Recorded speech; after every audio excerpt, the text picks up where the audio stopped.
that are meant to, well, prescription drugs at least, are meant to help you, not to kill you. And so that's what I'll be talking about.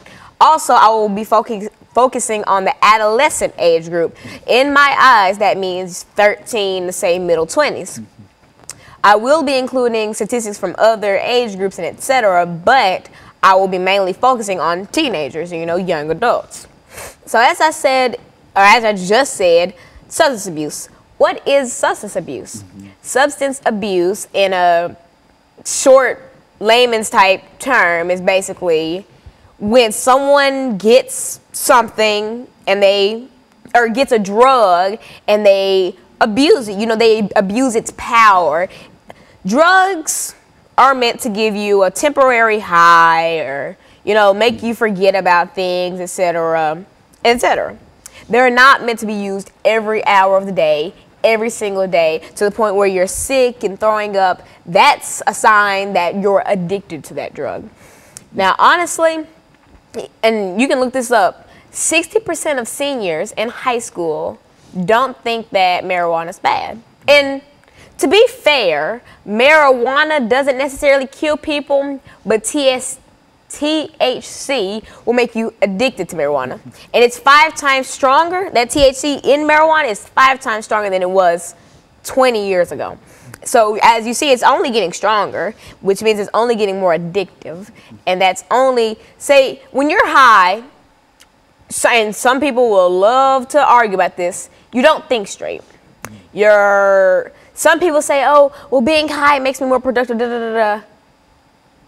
You can be just as productive sober as you can high. And that's not, I mean, that's not something that has to be scientifically proven. That's just common sense.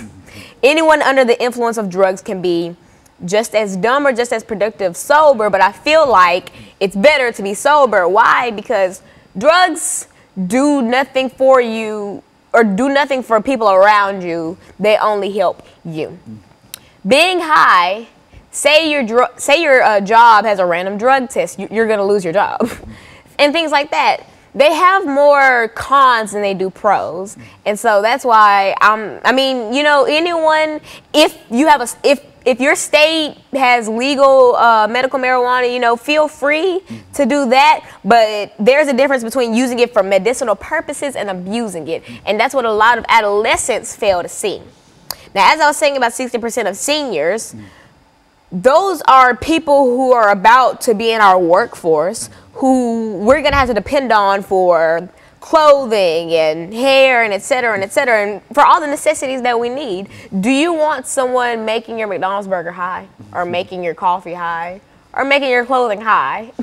And you don't. So in a real sense, Alana, you're saying that this is quite prevalent among many groups, and statistically, you think that quite a number of young people are involved with abusing substances. And I think you've indicated for the most part, not only do they abuse drugs and et cetera, but they also deal with pharmaceutical items and et cetera, et cetera.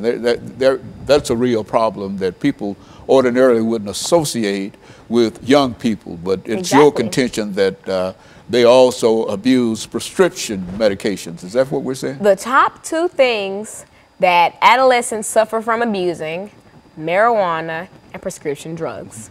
A lot of people say, well, why would teenagers abuse prescription drugs? You know, half of them can't even legally get them. You can. I can tell you firsthand that you can, because I had a couple prescription drugs when I had to have mouth surgery or gum surgery, whatever. But anyway, I was prescribed those drugs, and it's perfectly legal to be able to give a minor those, but I'm saying it's that easy to give them. And I'm glad that I received those, because they did help with pain, and I didn't abuse them. I had parents who took them from me, would only give me some at a certain time, and etc. But a lot of people don't have parents who are aware of how big substance abuse, how prevalent it is. And you want to know a scary statistic? The United States, you know, all the states, make up 5% of the world's population, entire world. We make up 75% of prescription drugs used. And so that's really a problem in the United States. That is a big problem. we only make up 5% of the World's world, population. but 75% of the world's prescription drugs go to us. We don't even have the majority of the world in our country. We're not that big of a country. Like, that's alarming. That's highly alarming. And another statistic, 60% of adolescents get their drugs from an adult, or get